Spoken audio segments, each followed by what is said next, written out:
réalisable grâce au studio derrière des micros.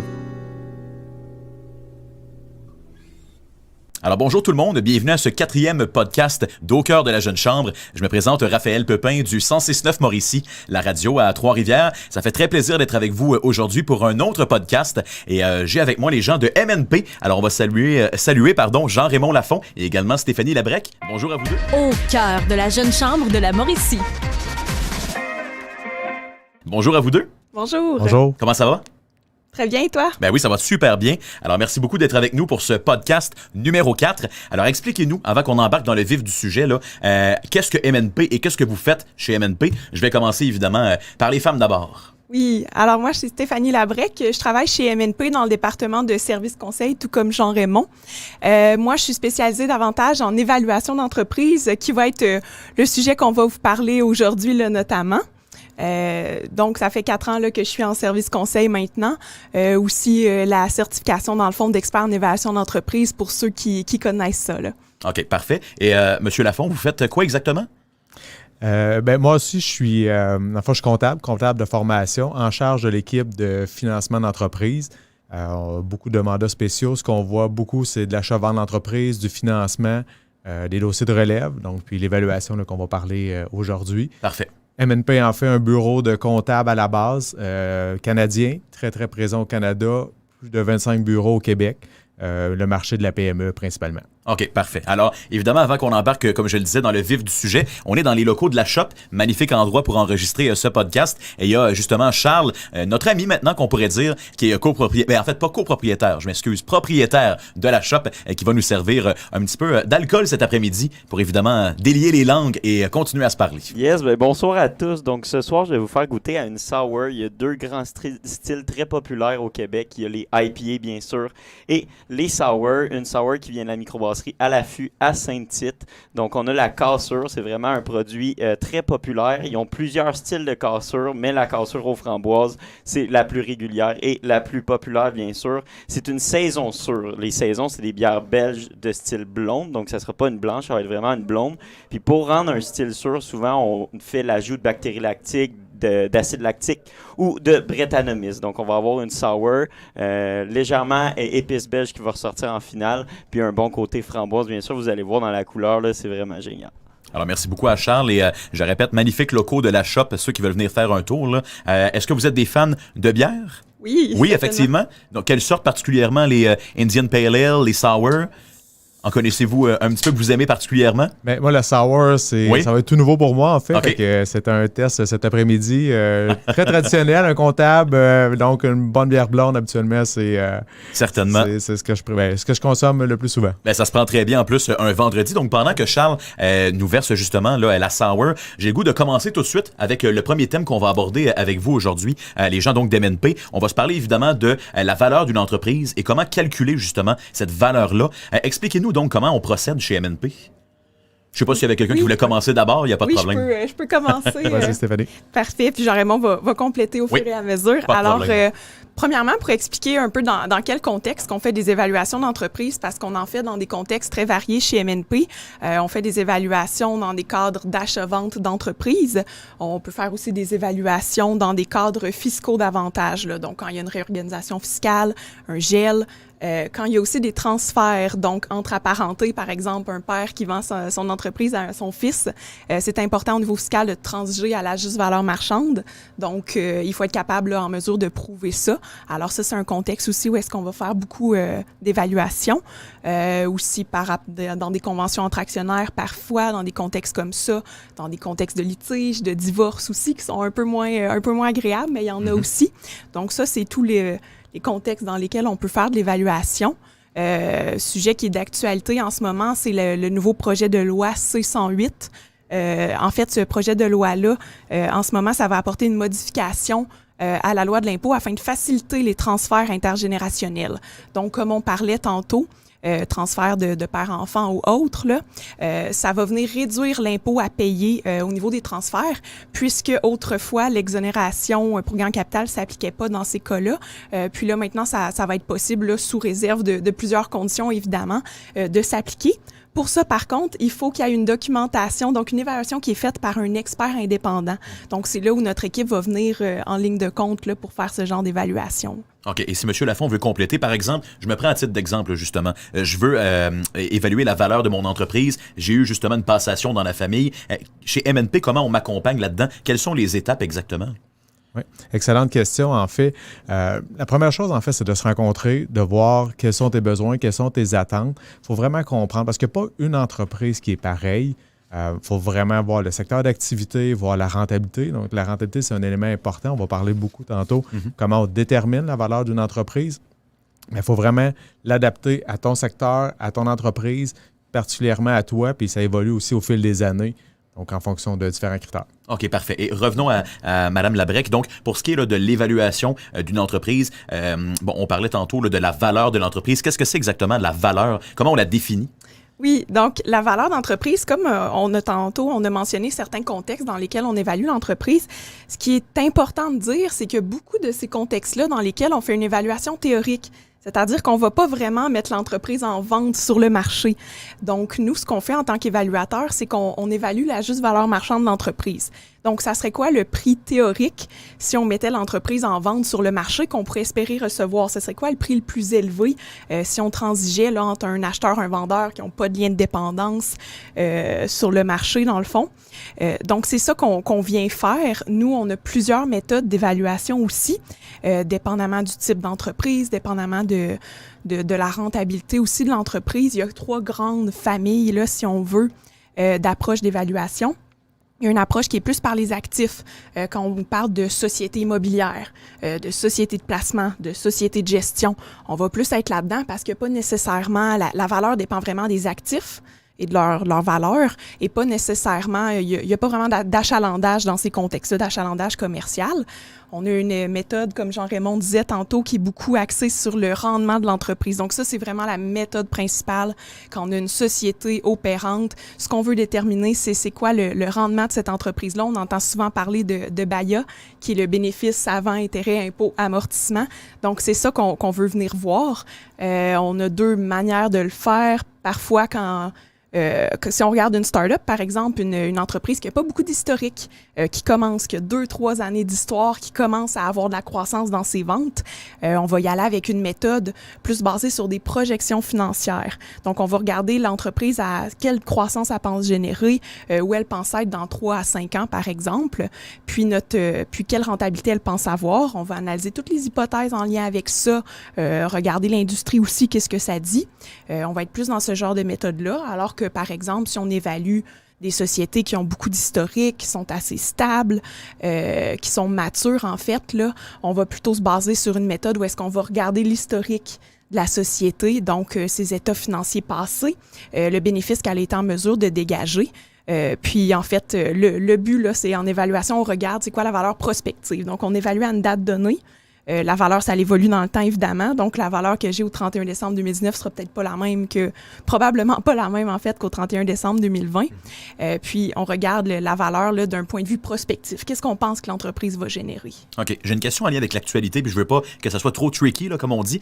Il y a une surchauffe immobilière actuellement dans le domaine, justement, de l'immobilier. Par exemple, quand on parle des entreprises, est-ce que ça existe aussi? Par exemple, qu'on veut mettre une entreprise en vente sur le marché, est-ce que, dépendamment du prix, s'il est très bas ou très haut, ça va varier justement avec mon entreprise à moi?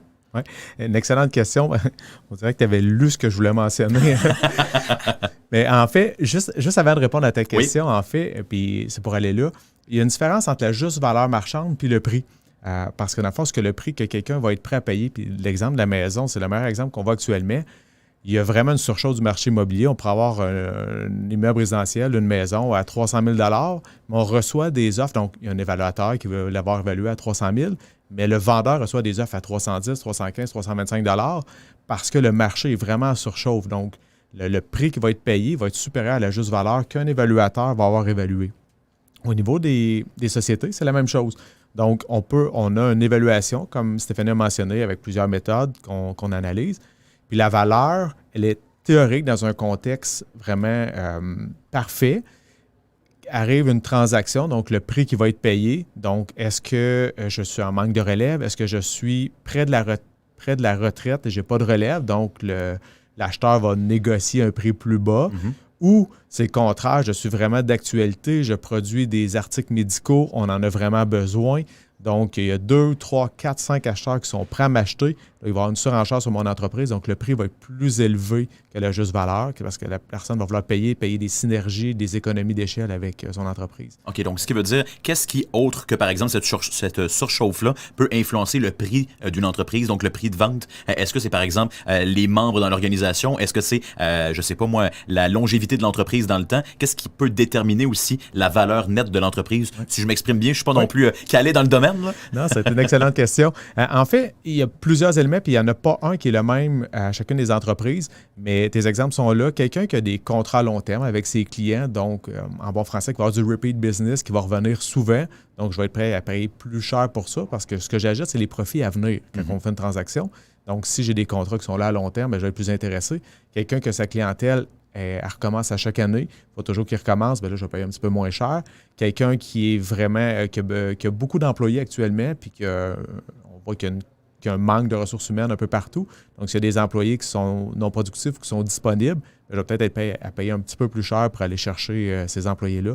Donc, les facteurs sont très, très nombreux qu'on peut voir là. OK. Et si Mme Laberge veut compléter, là, par exemple, est-ce que le nom de l'entreprise, donc, je voulais pas dire le prestige, mais l'espèce de background que l'entreprise, ça aussi, j'imagine que ça peut influencer. Là. Oui, bien, c'est important de dire, en fait, là, on a parlé des chiffres, des méthodes, mais c'est certain qu'il y a un aspect très qualitatif aussi à l'évaluation. Donc, il faut regarder l'entreprise, c'est quoi ses forces, c'est quoi ses opportunités pour l'avenir, ses perspectives, c'est quoi aussi les menaces auxquelles elle fait face, la compétition, tout ça. Donc, tout cet aspect-là qui est très qualitatif, là, qui est très clientèle, background, historique, ça fait combien d'années qu'elle est en exploitation, est-ce que c'est stable? Il y a beaucoup d'éléments qualitatifs qu'on va venir regarder. Donc, on parle de l'analyse FFOM, c'est quelque chose un peu qu'on fait, là, une analyse force, faiblesse, opportunité, menace, parce que ça, ces éléments-là, la réputation, tout ça, ça va venir influencer directement le multiple qu'on va choisir. Puis ce multiple-là a une influence directe sur la juste valeur marchande à laquelle on arrive. Donc, pour répondre à la question, ces aspects-là ont certainement une grande importance là aussi en évaluation. Je suis content parce que le contexte plutôt le concept de FFOM, je l'avais appris dans mon baccalauréat, alors j'ai tout de suite compris qu'est-ce que vous vouliez dire. Non, mais des fois, le monde de la comptabilité, ça peut paraître complexe, donc c'est important justement de faire ça aujourd'hui avec vous. J'aimerais ça qu'on parle de la dernière année, ce qui s'est passé avec la COVID au niveau justement de la vente des entreprises, la valeur, les transactions qu'il y a eu sur le marché. Je peux peut-être demander la question à M. Lafont. Comment ça s'est passé? Comment on a vécu ça sur le marché des entreprises? Oui. La COVID est arrivée début mars 2020, pas besoin de rappeler la date, mais tout ce qui était en cours comme transaction, on a senti une pause qui s'est faite à ce moment-là parce qu'il y avait une incertitude sur le marché, qu'est-ce qui allait se passer, est-ce que les entreprises allaient continuer, allaient passer au travers ou pas. Donc, les premiers mois, vraiment une pause qui s'est passée. Par la suite, les subventions gouvernementales ont été mises en place, les programmes d'aide qui ont été là. Puis les entreprises ont quand même bien été pour la majorité. C'est sûr qu'il y en a qui sont en difficulté, on ne se le cachera pas, mais ça a quand même bien été. Fait que le marché a repris vers l'automne 2020. Les multiples qu'on parle depuis tantôt là, en valeur d'entreprise, donc se sont maintenus, même légèrement à la hausse, en fait, je dirais là, qu'il y a de plus en plus de transactions. Les entreprises, pendant les premiers mois de la pandémie, ont épargné beaucoup, donc ont réduit leurs dépenses, donc se sont trouvées très liquides, donc avec beaucoup de liquidités pour faire des projets d'investissement. Les taux d'intérêt sont très, très bas actuellement, donc ça favorise beaucoup les transactions. Donc, dans les derniers mois, là, il y a une effervescence, puis le côté transactionnel est très, très actif. OK. Question complémentaire pour... oui, allez-y. Oui, en fait, si je peux compléter aussi. En fait, ça a été intéressant de voir parce qu'au début de la crise, beaucoup s'attendaient à peut-être qu'il y ait des transactions un peu de détresse, des transactions avec des gros escomptes. Par exemple, là, si les entreprises avaient beaucoup de difficultés, c'est pas vraiment quelque chose qui a été vu parce que les mesures gouvernementales ont été de manière générale, très efficace à garder les entreprises à flot. Là. Donc, c'est pas quelque chose qui s'est vu comme, par exemple, dans la crise de 2008-2009. Par exemple, là, il reste une incertitude sur le marché sur qu'est-ce qui va se passer une fois l'arrêt complet de toutes les mesures gouvernementales et tout ça. Aussi, c'est sûr que le COVID n'a pas influencé l'impact sur les industries était très différent d'une industrie à l'autre. Si on regarde technologie, santé, ça a super bien été. Donc, la croissance d'une entreprise comme Zoom, qu'on connaissait pas beaucoup avant, qui a connu toute une croissance.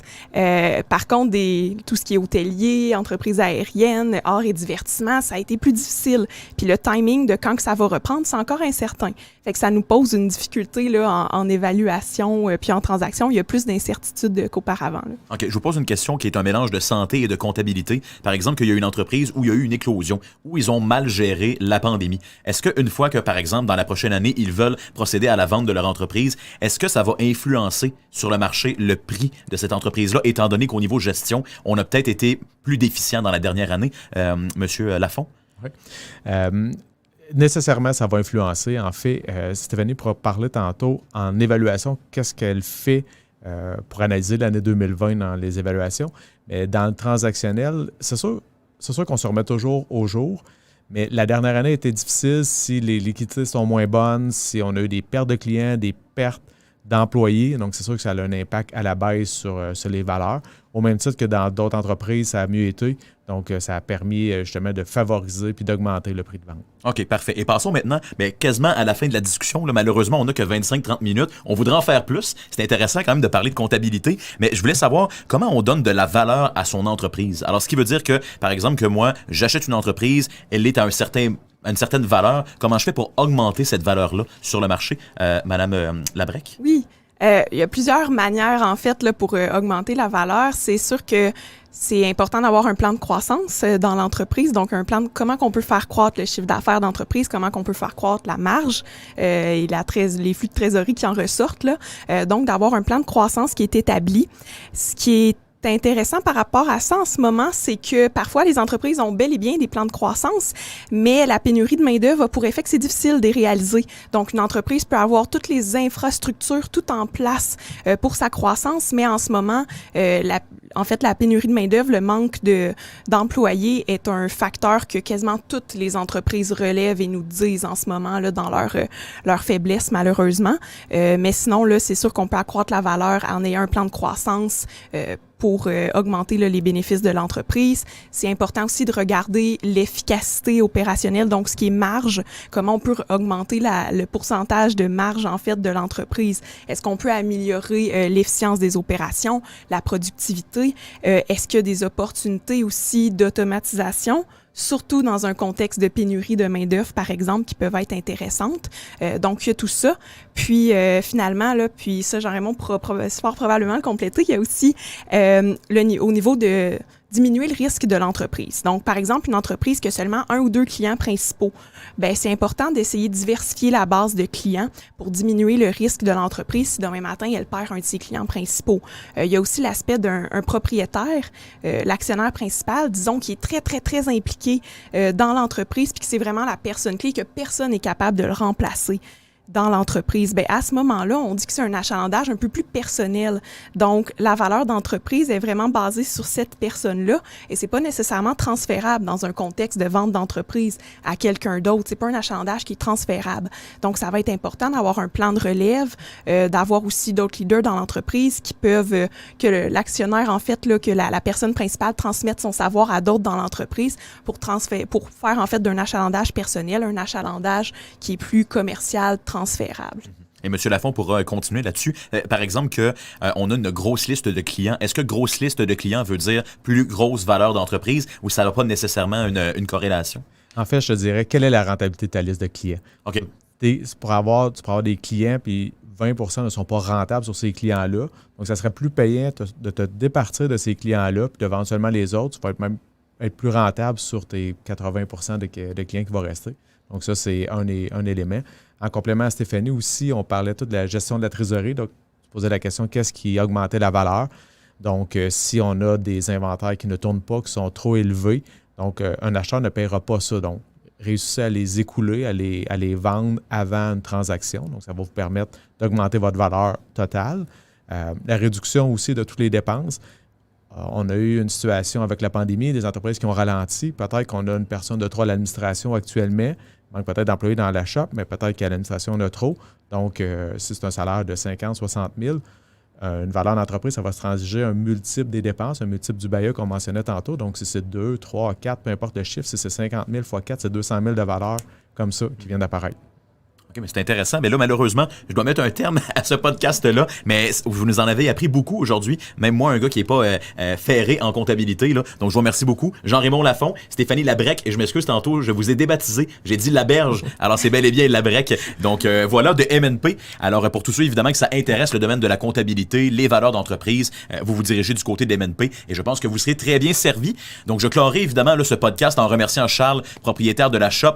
Très bonne sour d'ailleurs. Alors, chapeau et merci beaucoup. On est dans leurs très beaux locaux pour tourner ce podcast. Alors, c'est ce qui met fin à ce 4e podcast d'Au cœur de la jeune chambre. Je m'appelle Raphaël Pepin et on se retrouve évidemment pour le 5e podcast.